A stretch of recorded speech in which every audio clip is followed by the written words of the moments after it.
Hello everyone, मैं कृष्णा जोशी और आज हम करेंगे एक्सरसाइज 7.2। 7.2 हमारे सेक्शन फॉर्मूले पे डिपेंड है। तो सेक्शन फॉर्मूला क्या होता है आपका, कोई भी कोऑर्डिनेट हो एक्स और वाई, यानी कोई भी यहाँ पे लाइन है वो डिवाइड होती है। दो कोऑर्डिनेट आपको दे रखे हो, जैसे ए कोऑर्डिनेट दे रखा है x1 और y1 और बी कोऑर्डिनेट दे रखा है x2 और y2, ठीक है। और इसको यहाँ पे कोई भी पॉइंट जैसे अपन m1 m2 रेशियो में क्या करता है, इसको डिवाइड करता है, तो उस पॉइंट को मान लेते हैं अपन p x, y, ठीक है। उसके कोऑर्डिनेट होंगे x, y। तो अगर हमें यहाँ पर इसके कोऑर्डिनेट निकालने हो तो फॉर्मूला क्या होता है, m1 x2 plus m2 x1 upon m1 plus m2। ये हो गए x के कोऑर्डिनेट। अब y के कोऑर्डिनेट क्या होंगे, m1 y2 plus m2 y1 upon m1 plus m2, ठीक है। ये हो जाएगा आपका section formula.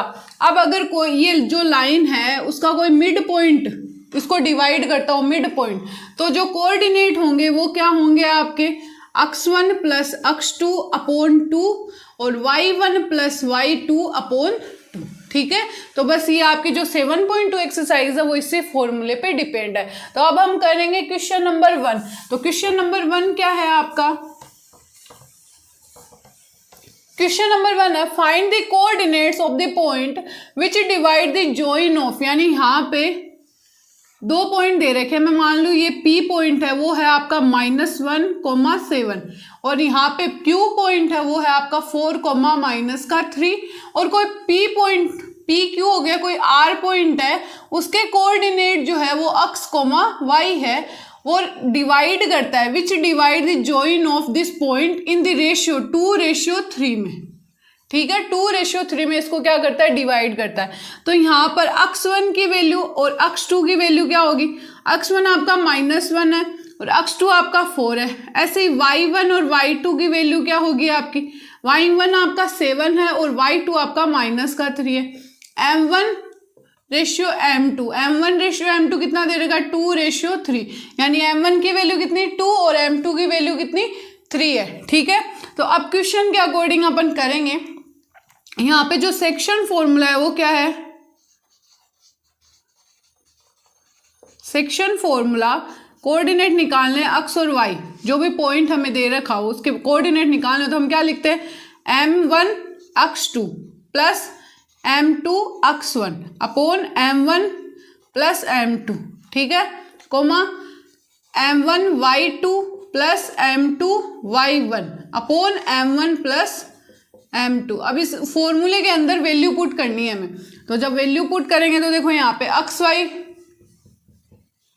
Is equal to m1 की वैल्यू कितनी है 2, तो यहाँ पे आएगा 2 इंटू x2 आपके पास 4, तो 2 इंटू 4 प्लस m2 की वैल्यू आपके पास 3 और x1 की वैल्यू आपके पास -1 इंटू -1 अपॉन 2 प्लस 3, कोमा यहाँ पर m1 की वैल्यू 2 हो गई, यहाँ पे नीचे लिख देती हूँ इसको मैं 2 इंटू, फिर क्या है y2 की वैल्यू क्या आपके पास -3 है प्लस 3, m2 की वैल्यू 3 इंटू y1 की वैल्यू कितनी है 7, 3 into 7 upon m1 plus m2, ठीक है। तो इसको सोल्व करो, 4 2 जा 8 है ना, प्लस माइनस का कितना हो गया 3 इंटू 1 3 अपॉन 2 प्लस 3 कितना हो गया 5, कोमा 2 को -3 से मल्टीप्लाई, 3 2 जा 6 और प्लस माइनस, तो माइनस का 6 और प्लस 7 3 जा कितना 21 अपॉन 2 प्लस 3 कितना हो जाएगा 5 हो गया 5 यहाँ पे। तो ये कितना है 8 में से 3 गया, कितना बचा 5 अपॉन 5 और ये कितना आया माइनस का 6 प्लस का 21 कितना हुआ 15 अपॉन 5, ठीक है। प्लस के दोनों 5 अपॉन 5 क्या होता है 1, 15 में 5 3, तो जो एक्स वाई का कोऑर्डिनेट आएगा वो कितना है 1,3, ठीक है। तो इसी के साथ आपका क्वेश्चन नंबर 1 क्या हुआ कंप्लीट। नेक्स्ट आपका क्वेश्चन नंबर 2। क्वेश्चन नंबर 2 है find the coordinates of the points of try section of the line, यानी एक लाइन है इसके कितने सेक्शन हो रहे हैं, 3 सेक्शन होने हैं, ट्राई सेक्शन है तो 3 सेक्शन हो रहे हैं। तो देखो यहाँ पे 1 सेक्शन हो गया, ये 2 हो गया और ये 3 सेक्शन हो गया, ट्राई सेक्शन हो रहा है, मतलब यहाँ पे ये भी 1 है, ये भी 1 है और ये भी 1 है, ठीक है। अब ये जो पॉइंट यहाँ पे अपन ने कट किए हैं, ये इसको मैं P पॉइंट मान लूँ और इसको मैं Q पॉइंट मान लूँ, ठीक है। फिर इसने बोला सेगमेंट ज्वाइनिंग 4:-1, ये आपका A पॉइंट हो गया, यहाँ पे 4:-1 और ये आपका B पॉइंट हो गया, ये है -2, -3, ठीक है। यानी ए बी जो लाइन है उसके ट्राई सेक्शन हो रहे हैं, तो 2 पॉइंट कट होंगे P और Q, तो इसके जो कोऑर्डिनेट होंगे अक्स कोमा वाई, यहाँ पे भी मैं अक्स कोमा वाई या कुछ भी लिख देते हैं अपन, अक्स कोमा वाई लिख देते हैं, तो इनके जो भी कोऑर्डिनेट्स होंगे वो हमें फाइंड आउट करना है। तो सबसे पहले हम P, जो P है उसके कोऑर्डिनेट फाइंड आउट करेंगे, ठीक है। तो P कोऑर्डिनेट के लिए अभी एक बार के लिए Q कोऑर्डिनेट को भूल जाओ, तो ये देखो यहाँ से A से P तक कितना है, 1 है, P से B तक कितना रेशियो हुआ, 1 और 1 2, यानी 1:2 हो रहा है P पॉइंट के लिए, ठीक है। तो यहाँ पर हम पहले P अक्स वाई के कोऑर्डिनेट निकालेंगे, तो उसके लिए using section formula, section formula क्या होता है आपका, m2 x1 प्लस या फिर m1 x2 plus m2 x1 upon m1 plus m2, comma m1 y2 plus m2 y1 upon m1 plus m2, ठीक है। ये आपका फॉर्मूला होगा। अब P कोऑर्डिनेट के लिए जो हमें x2 x1 है वो क्या होंगे वो देखो, तो x1 क्या होगा, x2 क्या होगा, तो x1 की वैल्यू जो है वो क्या है 4 है, ठीक है, और x2 की वैल्यू आपके पास -2 है। ऐसे ही y1 और y2 क्या होंगे, तो y1 की वैल्यू -1 और y2 की वैल्यू आपके पास हो गई -3। अब मेन जो है वो है m1 और m2, तो m1 होगा आपका 1, ठीक है, और m2 जो होगा वो यहाँ तक, तो 1 और 1 कितने हो गए 2, तो 1:2 में इसको क्या कर रहा है, डिवाइड कर रहा है ये वाला कोऑर्डिनेट, ठीक है। तो यहाँ पे फॉर्मूले के अंदर वैल्यू रखो, P x y is equal to m1 की वैल्यू 1 है, तो 1 इंटू x2 की वैल्यू हो गई -2 प्लस 2 m2 इंटू x1 की वैल्यू आपके पास 4 अपॉन 1 प्लस 2, कोमा यहाँ पर m1 की वैल्यू 1 इंटू y2 की वैल्यू कितनी हो गई -3 प्लस 2 इंटू y1 की वैल्यू आपके पास -1 अपॉन m1 प्लस m2, तो 1 प्लस 2, ये हुआ।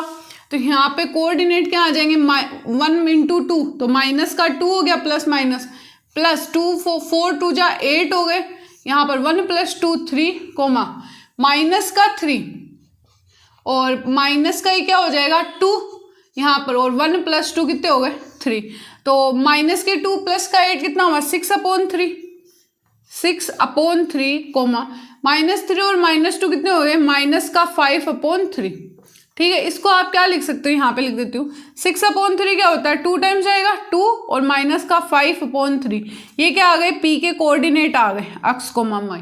तो जो P के कोऑर्डिनेट है वो क्या है 2 और -5/3। अब ऐसे ही हमें Q के लिए निकालना है, ठीक है। तो हम Q के लिए जब निकालेंगे, इसको मिटा देती हूँ मैं यहाँ पर, देखो ये y1 y2 ये सब तो सेम रहेगा, ठीक है, चेंज क्या होना है ओनली m1 और m2, तो Q अक्स कोमा y इसके पॉइंट निकालेंगे। तो अब एक चीज के लिए P को भूल जाओ, तो यहाँ से A पॉइंट से लेके Q पॉइंट तक कितना है 1 और 1 कितने हो गए 2, और Q से B तक 1, ठीक है, तो 2:1 में इसको क्या कर रहा है डिवाइड कर रहा है, ओके। तो अब फॉर्मूले में अपन वैल्यू पुट करेंगे सीधा,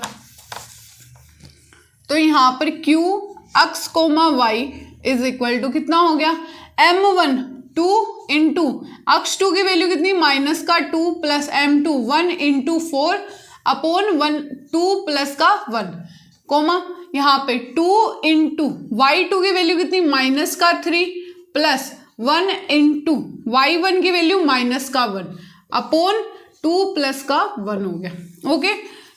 2 2 जा 4, तो -4 और +4 अपॉन 3, कोमा 3 2 जा 6, तो -6 हो गया, और माइनस का कितना हुआ 1 अपॉन 2 प्लस 1 कितना हो गया 3। देखो -4 और +4 0 होता है, तो यहाँ पे इसकी वैल्यू क्या आ जाएगी 0, कोमा -7/3। तो जो Q कोऑर्डिनेट आएंगे वो क्या आ रहा है आपका 0 और -7,3, कितना आ रहा है क्यू की जो वैल्यू आ रही है वो आ रही है 0 और माइनस का 7/3। ठीक है, तो इसी के साथ आपका जो क्वेश्चन नंबर 2 है वो क्या होता है, कंप्लीट।